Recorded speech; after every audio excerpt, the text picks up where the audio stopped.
14p or something is ridiculous. Well, not to worry, it means we've got a decent stream for today. And we are in and underway. CLG versus TSM game number 2. Frogut filling in for Snoopy while he's having fun out in Vegas in Hugh Hefner's Playboy suite from the pictures he put on Facebook. Oh, that sounds fun. Little, yeah. I'd like to go there. I heard Holly Madison is there. It's pretty hot. But game 2, CLG versus TSM is underway. TSM is leading 1-0 versus CLG against a really, really intense first match last game. So heading into this game, you see CLG.eu all stacking off up in the bottom right side. It looks like they do want to invade because, or maybe not, they're just defending. I think after the first game, where they didn't really convert anything, they're playing a little bit safe. Or, actually, it is getting a little bit late. If they're not going to invade, they probably would have sent someone top back already. So they're going to wait a little bit after Maokai takes the raid. They're probably going to head over to blue and try and steal that right away. So, CLG definitely has an advantage in terms of invade because Alistar's a really, really strong level 1 champion. If they do end up finding somebody, he's going to be able to stun multiple people and just get a really, really good jump on whoever they want to pick off. And then whoever Alistar stuns is going to be able to follow up with a Froggen stun as well. So it looks like they're actually going to split up. I think they were just waiting to see if anyone poked up the ramp. But Reginald tries to steal that raid through the wall. A little bit too late, unfortunately. And Frogut will make his way across the blue buff as if nothing came in his way. But Nautilus starting his own blue. Both these junglers pretty dependent on their blue buffs, if I'm honest, as far as junglers go. I mean, you can get like Warwick, who he can just sit there and auto attack all day long. He'll be slow, but he won't die or anything. These guys need these blues, need to spam saplings, need to spam shields. So last game, Reggie did die to Froggen really, really early in a 1v1 fight. So I wonder if he's going to do a lot better this game, especially because last game he's got the advantage because Maokai was going to gank Anivia all game for him, so he was able to catch up from a deficit very, very early on. However, this time he's not going to have that Maokai. The Maokai's on the other team, so he can't be as aggressive. In terms of gank, I think Maokai's got a better time ganking than Nautilus does, just because Twisted Advance is a single target spell where it's not a skill shot, so landing is almost guaranteed every time. And Nautilus, you know, there's timing and placement involved. Reggie gets a good stunner onto Froggen. The stun's going to miss. I missed the first blood in bot lane as we see the gank in mid. The Ignite's taking down one more auto attack. Is it going to be enough? One more will. Froggen flashes in, grabs that kill onto Kennen in the mid lane. Well, we've already had a first blood on Corky in the bot, so that's 2 quick kills for CLG. Very different story to the last game. It's basically 180. Last time CLG's gave up a really, really quick 2 kills, and this time they're picking up a really quick 2 kills. So in terms of how things started out, I wouldn't be surprised if the level of snowballing is just going to flip 180 degrees, where CLG is just going to have a very, very convincing victory.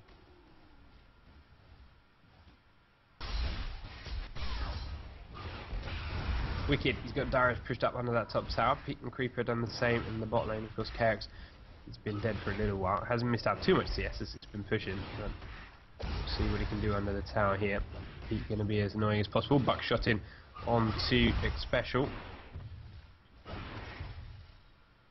My directed camera isn't working. I'm not sure why. So I'm just going to have to scroll it manually. We do have, in fact, Creeper's roaming to mid lane. And Reggie's about to face check into him, gets headbutted over the wall into a snare from Frogut. Frogut's going really low, actually he's got a double buff, he doesn't want to lose, but Reggie's on the run towards the bottom lane. They've pinged onto him, we've got Yellow Pete coming up to try and find him, the health potion's ticking. He's going to be gaining health back as it goes, but they still need to find him. There's a ping onto his head, Yellow Pete hasn't quite spotted him, he's walking around towards the bottom lane. Not going to have seen him just yet. Now they're going to see him in the minions, but they will not be close enough. He's got to wait 8 seconds. Is this enough? Yes, plenty of time. Directed camera is lying to me. It says directed camera is working. Oh, now it's back. It took a good 4 minutes for it to start working.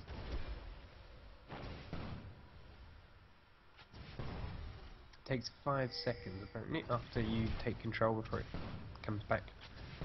But either way, Reggie's been out of lane for a long time now, and with it pushing like it is, Froggen's doing a good job denying him on CS. And what are they up to? Froggen 14, not huge, but he's got a kill to his name, and 11 on Reggie with 2 deaths as well. He's only level 3 up against Nivea, who, yeah, not far off 5 at the moment. Even though CLG's got 2 kills on TSM, they're about 1,000 gold ahead. The CS difference isn't big at all. I'd say TSM's farming a little bit better than CLG in terms of CS, so as long as they're able to farm and keep the level of CSing high like they are right now and not give up any extra kill, I can see TSM catching up not too far from now. So there is a lot of pressure mid. Both jungler are waiting outside looking for a gank, and Nautilus is looking for that counter gank as well. So they're actually, both junglers are just going to back out.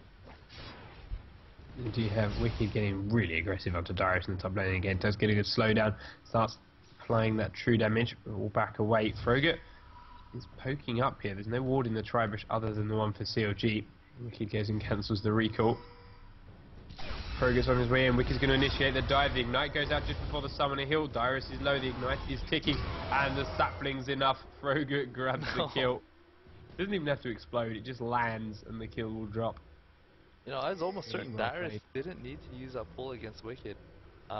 He used his pull to dodge basically no damage. Had he had it up, he would have been able to pull the gift box and actually protect himself. And wow, they're doing so much damage to Reggie in the mid lane. Froggen's burst is huge. Froggen gets the good snare out. Renegade, odd one, doing as much damage as he can to a Nivea. But Wicky's come down from the top lane, grabs the kill onto Reggie. Froggen snared just under tower range. Renegade still really, really low. The ignite's going to tick. Froggen grabs the kill. CLG are 5-0. And they are in such good control of this game. They want the blue buff too. Creepo leading the way, spam pinging it. Dropping the ward in. Wicked all the way down from top still. Froggen leading the charge with a sapling, starts that fight.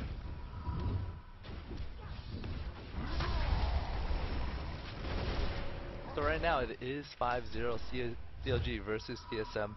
You know, the lead is just so big right now. The pressure is going to start getting really, really huge. You know, you look at the level difference right now.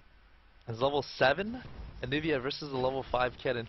Kennen is just not strong at all until he hits level 6, so I can't see Reggie just applying any sort of pressure middle until he can get to that level 6.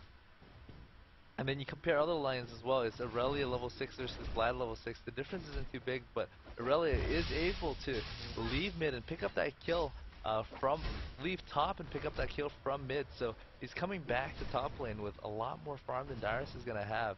You know, if you look at the gold count right now, it's 2,400, almost 2,500 to 2,000, and that's basically the kill difference and assist difference that he's got. And this early in the game, that gold difference is going to help out massively.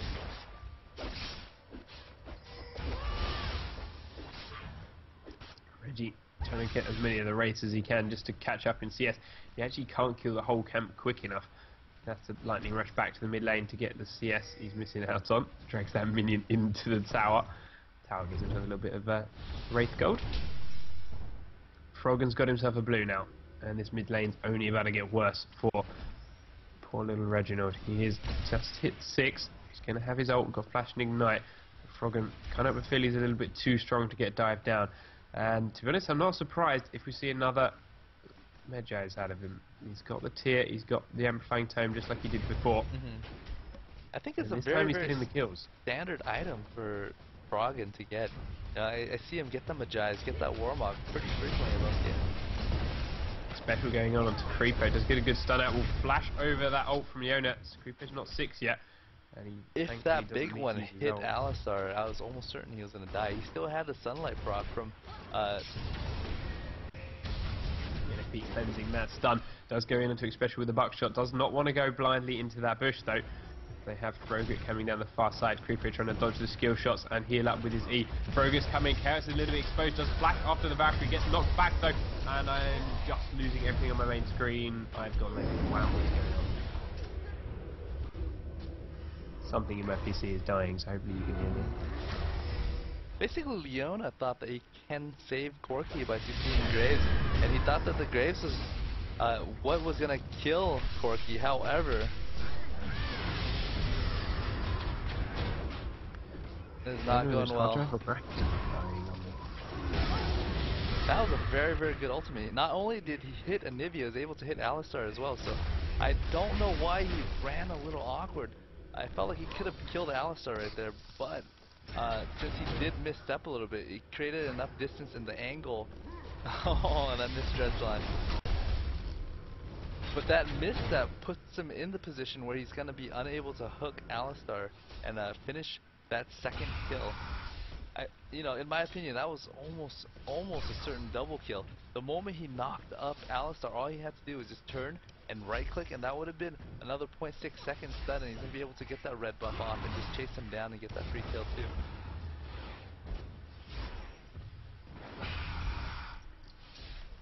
There you go, bug split error on League from the PC still derping out. Something is definitely wrong here and I can only apologise. Oh, no problem. So, I'm going to talk about lanes a little bit. So, bottom lane's going really, really crazy right now. Special is going to lay down the damage on Graves, but Graves flashed and just dodged that big one from Corky, so Corky's not going to be able to pick up that kill. So I'm going to talk about composition a little bit. Leona, Corky versus Graves and Alistar. Graves and Alistar is actually not that bad, because the threat you get from Leona is really, really high. When you couple that with Corky, you're going to be able to output this massive amount of damage. Up top is Wicked jumping on Vlad. Let's see if Vlad still have his pull. If his pull is on CD, he's not going to be able to... Oh, actually, that Nautilus is getting really, really strong. He's got 2 kills. I was expecting Wicked to be able to pick up Vlad, but Vlad was able to just run away. Anyways, I was talking about bottom lane. Leona and Corky just does a lot of damage together against any other bottom lane. And so, having that Alistar in bottom lane, once he hits level 6, every time Leona engages... Ooh, I just missed a really, really quick kill mid. Like right now, my opinion of this game is, since TSM is so far behind, there's just pressure everywhere, all over the map. There's just very, very little TSM can do. They are behind about 3k gold at the 12-minute mark. When you're that far behind, you think of it in terms of item, that's almost a Bloodthirster or a Black Cleaver in gold. And at 12-minute mark, you have that massive gold advantage. The other team's going to be able to press just really, really hard against TSM. So right now TSM is just trying to just hang in there as long as they can, because they do have that type of team comp that when they make it to mid game, they're going to be able to group up and just output massive amount of damage. You figure in Vlad's ult, Kennen's ult, Leona's ult, Nautilus ult, and the damage you can get from Corky is just AoE damage as well. It's just every single champion's got an AoE damage component, so if they're able to group up and get to mid game, they're going to be able to unleash all that together and just unload massive damage. So even though CLG, they're picking on Reggie so hard right now.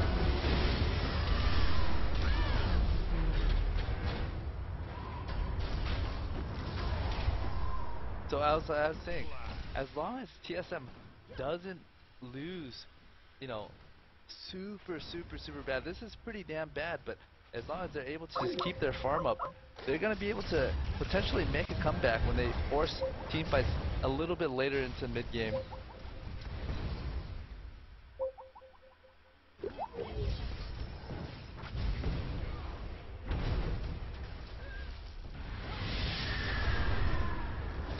Yeah, they're just...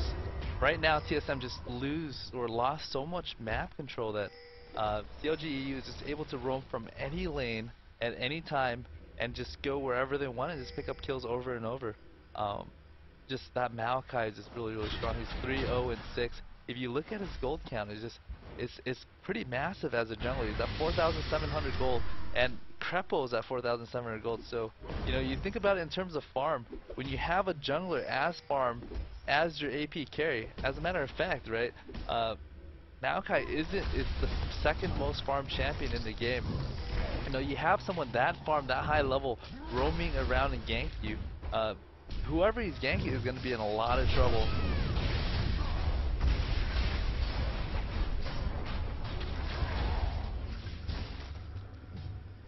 So my opinion on Maokai at this moment is, you know how when mid lane roams bottom and they gank bottom and that damage is really really big, and that's something that's very very scary. Now you have a jungler that's as strong as a mid lane just roaming around the map constantly. It's like a dedicated AP mid or a dedicated top lane roaming bottom, roaming top, and just looking for those kills and looking for those ganks over and over.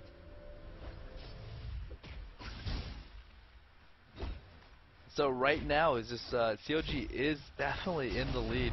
If TSM is gonna try and make a comeback, what they need to do is they need to make really really big plays. Like some things they can do is they can have Vlad push top really quick and roam either to mid, roam to dragon, and start looking for that 5v3 fight, looking for that 5v4 fight, and comboing their ultimate. If they can just get one of those good fight, pick up dragon, it's gonna put them back in the game where they can actually start farming in lane again. Because right now there's basically no hope for most of the lanes to farm right now. You know, it's not safe for anyone in TSM to farm in lane because you know you have a Maokai that strong roaming around. You know he's gonna dive you all day. So instead of just trying to sit in lane and farm all day, TSM's best bet is to just shove it as fast as you can and look for those opportunities to pick off people. If they don't do that soon, they're gonna be in very, very, very big trouble.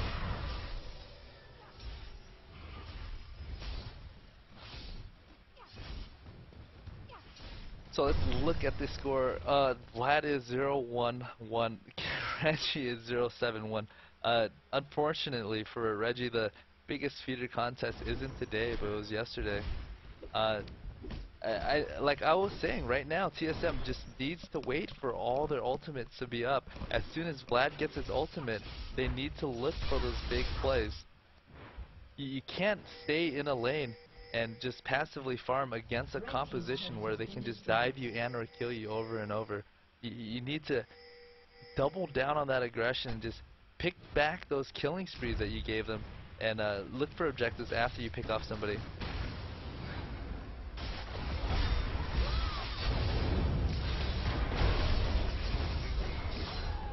So basically TSM just 5-man, or I mean 3-man roam top and picked up Wicked. That's exactly what they need to do. They need to look for those people to kill, because if you're not going to be able to farm in lane anyways, your best alternative is to look for those ganks and, you know, secure those kills and try and make a comeback.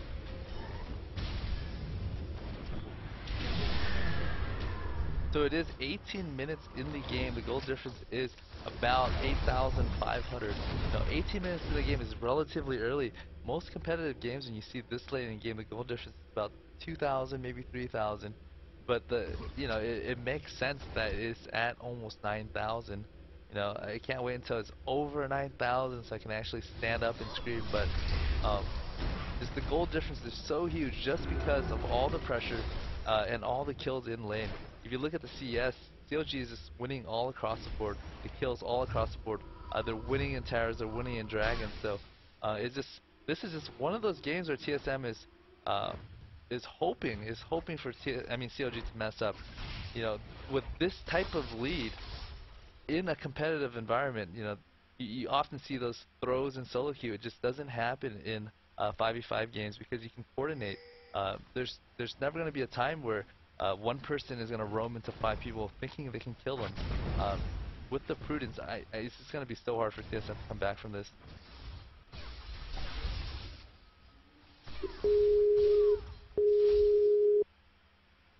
Hey, Hey, are you back in the game? I am back in the game. I have anything that's anything unrelated completely closed, getting everything off my PC. Alright, so are you back into the casting slot actually? Yeah, I'm back in game spectating. And what a game it is, 15 to 4, 31,000 gold to 23. And it's only 19 minutes. Yeah. If we had our biggest feeder going on today, Reginald. Ironically, I just made that comment the moment he was up 1-7. I said, unfortunately, you know, the biggest feeder contest wasn't today; it was yesterday. But you know, you see CLG, they're just doing so much work right now. Froggen's 8, and when he has the Magi, he's expecting to get a lot more kills. So if he does end up getting a lot more kills, I don't see TSM coming back from this. With the Warmogs, Anivia's not going to die. And, with the Magi's, he's going to be able to build up a lot of stack and just, he's going to lay down so much damage. Right now he is at 9 stacks. He gets another 5 kills and assists, and as far as I know, it's over. You know, I'd hate to say it actually. Right now, TSM is just waiting for CLG just to do something really dumb. Like a headbutt cover ends up doing special. No, this is working out for them. To start the fight, Froggen's being focused down by Odd One and Dyrus. The Creeper's in the middle of everything, tanking so much with his ultimate. Froggen's got to back away with that knockdown. There's one kill for Froggen. Wicked now being chased. There's Yellow Pete grabbing down the kill onto Odd One. Wicked still alive. Chaos and Valkyrie across to get the kill. Not before he finishes, or just before he dies, sorry, for Yellow Pete. Dyrus comes out of pool. Triple Pete for Pete, chasing onto X Special. Does flash, doesn't have the slow. The wall goes down to Grand Vision in brilliant Q, in fact, or E from X Special, back into the rest of CLG, but Pete still gets the kill. Quadra. Oh my god, And it's so painful to wow. watch.